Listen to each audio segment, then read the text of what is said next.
Hi, I'm Valerie Engelhart, and in this video I am going to be painting a loose, atmospheric, kind of abstract landscape.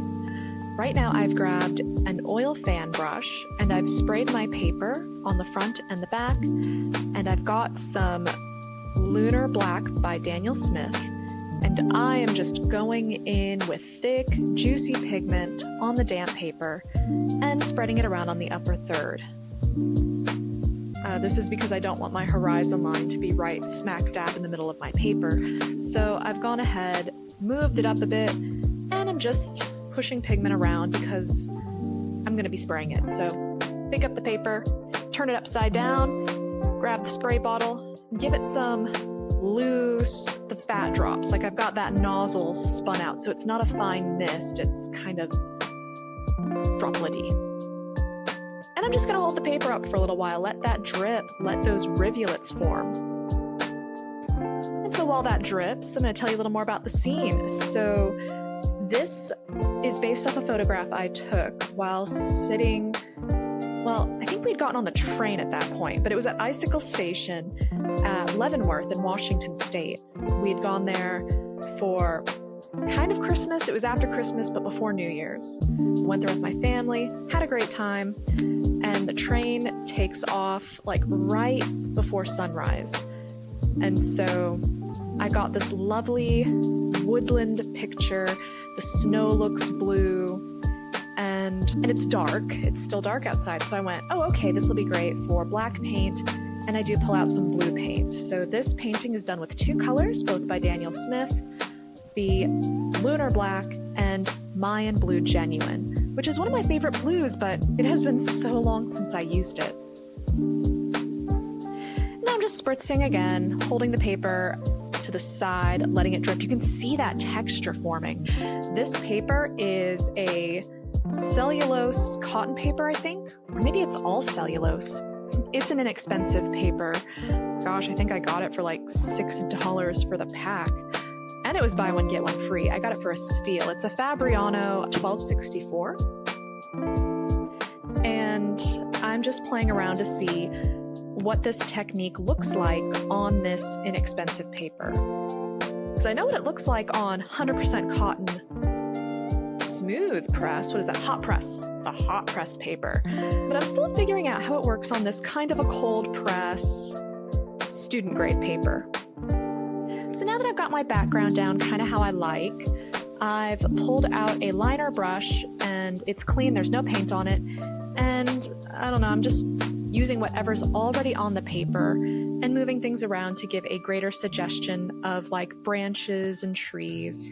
So in some areas I'm dragging those puddles of black out into that white area. In areas where it's kind of white, I'm gonna start trying to form like tree trunks. But ultimately, I give this up pretty quickly because there's something that's so beautiful, flowing, and organic of the natural water versus me trying to scrub that out with a brush. It gives it a labored look. So I quickly decided, nah, I'm just gonna let this be. People can figure it out. We've got good imaginations, don't we? And my apologies if you hear knocking in the background. I'm going to try and edit that out, but I am not an audio engineer. I've got a woodpecker outside my window woodpeckering, and it's doing a fine job. All right, satisfied with my background, I've gone in for more of that juicy black pigment, and I'm doing a horizontal line across my page. The picture that I'm looking at is a fairly dark picture. It's pretty easy to pick out my values because it was before sunrise. That path is, I'm pretty sure, a sidewalk in the distance. And I'm feeling like that line's a little too neat, so pick it up to the side, give it a couple spurts of water, and let it drip.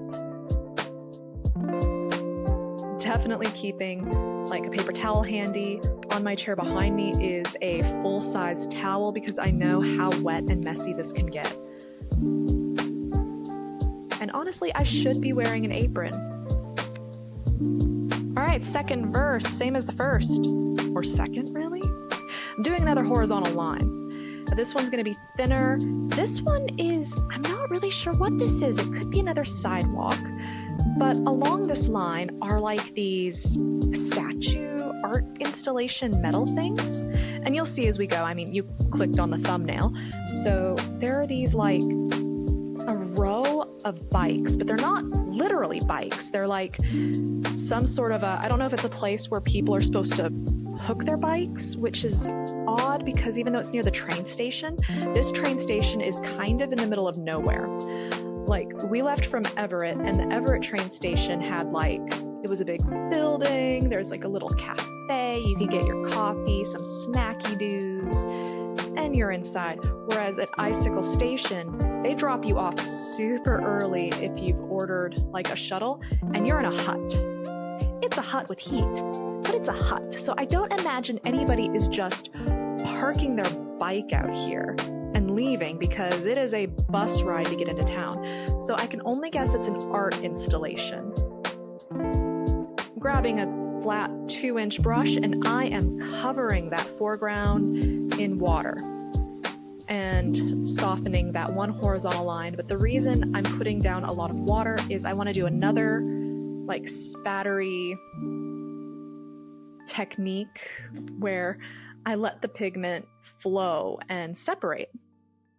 The Mayan Blue Genuine is a Primatech paint, and it is heavily granulating. So I'm just getting things nice and wet. I also don't like how it was such a stark white.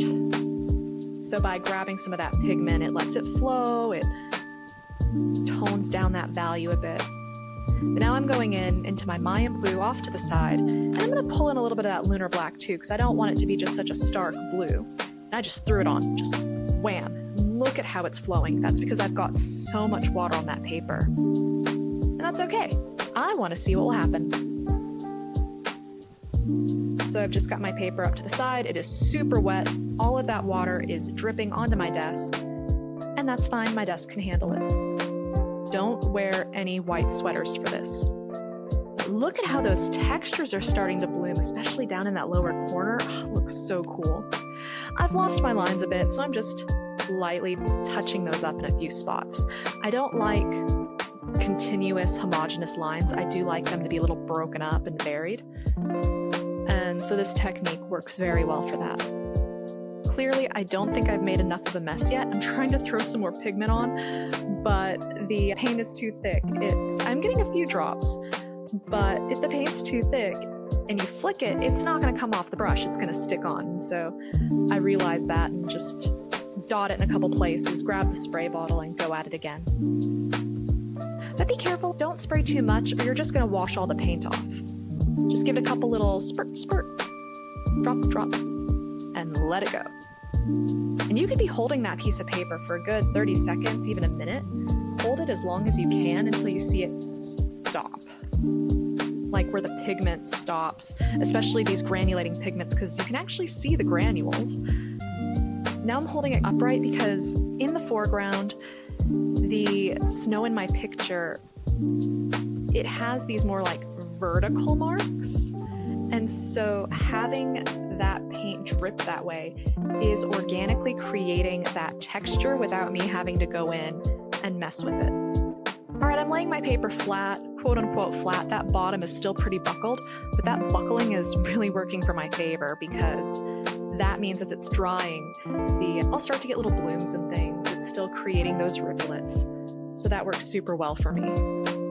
And of course, I've used more blue toward the foreground. So as we push back into space, things are getting less vibrant. And I mean, it's not a vibrant painting to begin with, but my most intense blue is going to be closest to me. Even if that intensity is not very intense at all. This was winter, it was cold and snowy. Reintroducing some of those thick lines. All right, at this point, my paper isn't dry. It is still slightly damp, and I want it to be slightly damp. So I've gone in with my liner brush, and sorry, it's nighttime at this point, so it's a little dark. But I'm gonna go in, grab my size 2 liner, and I've got really thick Lunar Black paint, And I don't sketch, I just eyeball things. And so I am now going to be painting in these, I'm still not sure what they are, but these bicycle silhouettes that I saw in the snow. And I don't think I've ever painted a bicycle before. So I'm looking at the picture I took and just really paying attention to the shapes and how they're spaced. And since the rest of this painting is already so loose, my husband calls it noisy, which makes sense. Like if you're editing an image in the computer and you turn up the noise, it gets all crazy and staticky. The reason I say all that is with all of my crazy staticky environment, I don't want pristine, even perfect bikes. I want my bikes to look like they belong in this world. And so I don't have too many continuous lines. I do let them break up. And I'm using that thick pigment and I'm letting some places be kind of dry brushed. And I'm keeping things gestural. I don't want to spend a lot of time here, even though with these being in the foreground and being man-made shapes, they are definitely going to draw attention. I don't want them to look out of place. The pigment I'm using is like super thick. It's juicy from the tube, and like I am adding just enough water to get the paint to move. Because if you don't add any water in watercolor, it's sticky and it won't go anywhere. So you do need to add some water even with the fresh juicy pigment, but not too much, though it is something that I recommend just practice. Get a hand for it. But that's why I also wanted the paper to be a little damp. It would help grab onto that paint and just diffuse some things a little bit. But that's why I went in really thick as well, because if you have a damp paper and you go in really wet, it would just become a mess in this case, because I do want these to be kind of detailed with the thin lines. So there's just a lot of practice that goes into paying attention to the wetness of your brush and the wetness of your paper. And in this case, I have a fairly dry brush and damp paper, and that works pretty well. Adding a little more of a line under these bikes because there is this divide. Right now I'm going in with a like stiff, it's not super stiff, it's like soft stiff, little, maybe like a 1/4 inch big flat brush, and just lifting off some of that thick paint so that I can get a little bit of separation between where the seat of the bicycle is and that sidewalk. Just lightly scrubbing out the paint, dabbing it on my napkin, and then going in, scrub a little more, dab it on the napkin. But after a while, if you pick up too much paint, you will have to rinse your brush, like right there. And here's the finished painting. I let it dry overnight, and then I decided to glaze the sky a little bit with some of that Mayan Blue Genuine, because the stark white, it just wasn't working for me. So just a little bit of blue in the sky, and called it done.